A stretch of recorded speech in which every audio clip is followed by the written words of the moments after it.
Ryan! Kung nakasubaybay ka sa Facebook page ko, malamang nakita mo na ang dami kong mga memes na pinost tungkol sa mga pinagsasabi ng mga mekaniko turned vloggers dito sa Pilipinas. Natawag ko car gurus tulad nito, at iba pa. Tapos, meron na rin akong car content creators exposed episode dito sa YouTube. Isip kasi ng mga tao, basta mekaniko, okay na. Pero, ito ang hindi sinasabi sa'yo ng ibang mga mekaniko. Hashtag, alam mo ba, yung mga tunay na mekaniko at hindi lang yung mga natuto maglinis at nakahawak lang ng tools ay may pinag-aralan. At ang secret na hindi sinasabi sa'yo ay karamihan sa automotive courses dito sa Pilipinas ay generic. Tulad ng NC1, 2, 3, etc. Certified pa ng TESDA. Tapos, ang hindi rin sinasabi sa labas, sobrang outdated na ang mga inaaral nila. Mga 19 kopong-kopong pa nga na makina. At ang favorite pa nga nila dito ay ang 4K ng Toyota. Huling ginamit ito noong 1983 na Corolla. May nakikita ka pa ba na ganon sa daan? At anong taon na? Ang dami ng advancements pagdating sa sasakyan, tulad ng push start. At speaking ng push start, sa episode na to, may sikat na mekaniko spotted na kung iisipin mo, hindi talaga alam ang pinagsasasabi niya tungkol sa bagay na to. Pero, ang lakas niya magkalat ng maling impormasyon at palabasin na master daw niya ang mga sasakyan. Kahit hindi naman pala. Naghahanap ka ba ng magandang engine oil para sa kotse mo? Liqui-moly mo na yan! Tapos, Molygen, para the best. Para sa longer engine life and lower fuel consumption.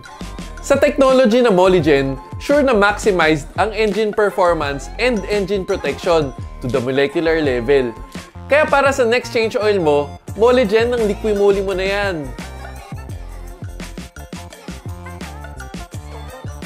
Kaya hindi porket mekaniko, okay na. Minsan, siraniko pala. Malamang nasa isip mo ngayon, paano ko malalaman? Mekaniko na yun, di ba? Tapos ikaw, regular car owner. Kaya importante ang may basic knowledge kahit papaano pagdating sa kotse. May logic naman kasi. Kasi may logic rin naman ang paggawa ng mga automotive engineers. At ito ang 5 signs na red flag ang mekaniko mo. O in short, minemekaniko ka na ng mekaniko mo. Number 1. Ito talaga number 1 dahil sobrang obvious. Kapag hindi interest mo ang pinapahalagaan, alam na. Magandang example dito yung episode na to, Sunday Special Episode 2, Casa Horror Story. Sa episode kasi na yan, bagong kotse, under warranty, tinakot ng under chassis experts ang customer na may safety issue daw para sa kanila ipagawa kahit di naman talaga. Gets mo? Yung imbis na wala ka na dapat nagastos dahil under warranty pa yung sasakyan, pinagastos ka pa. At kung pinanood mo yung episode na yan, kinahuyan pa yung nagpagawa. Kaya importante ang alam mo yung warranty ng kotse mo. At syempre, may episode rin tayo dyan. Number 2, naninira ng gawa ng iba. Medyo self-explanatory na to. Pero, paano mo malalaman, 'di ba? Minsan, simpleng pag-iisip lang talaga. Eto, isang example. Nagpagawa ka, okay, maayos na yung kotse. Isang araw, nagkaproblema yung auto, pero hindi mo nadala sa parehas na pagawaan. Tapos, ang dami nang nasabi ng pinagdalhan mo at nire-relate niya ang mga problema sa gawa ng iba. Ito, screenshot example. Lalagyanan ng fuel filter yan na tinataktak niya yung buhangin na galing sa filter housing. At ang caption, hindi daw kailangan palitan ang fuel filter every change oil. Para sa mga hindi nakakaalam, ang fuel filter may designated schedule sa pagpalit ng fuel filter. Pero, syempre, kung may problema na, may indicator yan. Syempre, papalitan mo. Tapos, pansinin mo ang caption. Patama siya sa ibang mekanikong sumusunod sa schedule na hindi nagpapalit ng fuel filter basta-basta. Pero kita na may motive kasi syempre, instant na additional benta to para sa kanya. Kung ako yan, ang sasabihin ko, mag-ingat sa mga gas stations na binabaha o naiipunan ng tubig kasi di naman magkakabuhangin kung walang nahihigop galing sa tangke. Ang mga marurunong na mekaniko, malawak ang pag-iisip at kadalasan kung sino ang magaling, humble lang sila at tahimik. Hindi yung nag-iingay sa social media. Number 3, yung budol. Budol is real nga, 'di ba? Pero paano nga ba ang style ng budol? Yung gagamitan ka ng malupitan ng mga salita para mapaniwala ka. Pero sa totoo, budol na budol ka na pala. Ito, sample, screenshot galing sa Facebook. Sponsored pa yan. Magbibigay ng expert advice kasi nga, expert sila. Ikaw naman, dahil wala kang masyadong alam, feeling mo tinutulungan ka nila. Pero sa totoo, ikaw yung mas malaking tinulong sa kanila. Sure pepera sila eh. Tingnan nyo to, may actual example ko no, tungkol sa cooling system restoration. Dito pa lang, sa pangalan na cooling system restoration na salita, alam na, mas mabigat ang salita, mas mabigat ang paggawa. Tara, daanan natin ang example na to. Basahin nyo na lang ang dami kasing nilagay. Sabi niya, number 1, radiator check, sige, pwede, check. Number 2, clutch fan, pwede rin. Number 3, worn out engine, tama. Sa mga hindi nakakaalam, yan ang lubricant na directly na nasa loob ng makina. Tapos, eto na.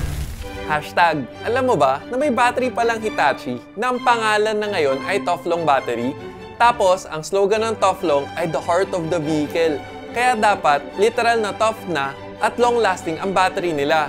Mga Japanese talaga, masyadong literal. At ito rin ay ginagamit na OEM battery ng mga Japanese car brands.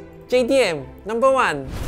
Number 4, air filter. Pag barado daw, mag-over RPM at dahil dito mag-iinit ng sobrang makina. Number 5, transmission at differential oil. Pag sobrang lapot, magdadagdag. Ano to? Sopas? Hirap paikutin ang transmission. Causes high RPM tapos overheat na naman. Number 6, water pump. Pwede. Number 7, thermostat. Okay siya na meron. Good. Importante talaga na meron nito. Number 8, brakes. Hay, brakes na naman. Kapag na-stock high rev daw, can cause to overheat na naman. Teka, meron pala akong episode tungkol sa brakes na binasag ko ang isang TikTokeris na hindi daw normal na uminit ang preno. Pero preno lang hindi kasama makina. At number 9, EGR and intake manifold cleaning. Kapag barado, hihina ang hatak. Mapipilitan ka umapak ng gas at high RPM na naman can lead to overheat. Tapos sa dulo, sabi niya, sana po maliwanag na ang meaning ng cooling system restoration. Kung naniwala ka sa lahat nito, nabudol ka nga. Go ahead. Out of 9, 4 ang budol. Sa lahat ng sinabi niya, high RPM can cause overheat. Paano na ang mga drag racers na high RPM parate? May nag-overheat na ba? Yung mga drifters, mga nasa motorsports na kahit stock ang makina, hindi nag-overheat sa high RPM. O mga paakyat na daan, high RPM ka nun. Except sa brakes sa number 4, 5 at 9, assuming everything else ay healthy, low power ang bagsak mo niyan. And high RPM equals high fuel consumption ang effect, hindi overheat. Pati na rin yung nanikit na brakes. Tapos kapag may chance ka, hanapin mo to sa Facebook post ko. Ang daming nagsasabi na tama daw lahat. Number 4, repair kesa replace or mahal labor tapos low-end quality ang parts. Medyo obvious rin to kasi imbis na pinatatag ang sasakyan napunta sa labor. Sa panahon ngayon, ang ganda na ng mga manufacturing standards ng parts ng sasakyan. Lalo na kapag genuine parts. Tumatagal bago mag-breakdown. Pero kung iisipin natin sa basic PMS, ito yung mga shop na wala naman warranty, kulang-kulang ang tools, pero ang tataas ng presyo ng labor nila. O minsan, free labor, pero ang tataas ng presyo ng parts kahit naman non-genuine or replacement parts naman ang kinakabit. Tapos mag-ingat na rin pala sa mga sandamakmak na gawain ng in-offer sa PMS nila tulad ng brake system cleaning, cooling system restoration, tune-up, clean ganito ganyan kasama change oil. Pero isang oras lang lahat, tapos na ang gawa. Paano nangyari yun ang daming trabaho. Tsaka dagdag ko nga pala, yung mga mekanikong nagsasabi na pare-parehas lang daw ang mga lubricant. Number 5, yung puro experience lang. Pinakamadalas na narinig mo dyan ay yung tunog pa lang alam na nila ang sira. Tipong hindi pa nai-inspect, may advice na sila. Tulad ng nag-test drive tapos palyado. change oil at spark plug ang recommendation. Malamang nasa isip mo ngayon, paano malalaman, 'di ba? Hashtag, alam mo ba ang salitang pag-diagnose? Kung wala to, imposibleng ma-resolve ang problema ng kotse mo.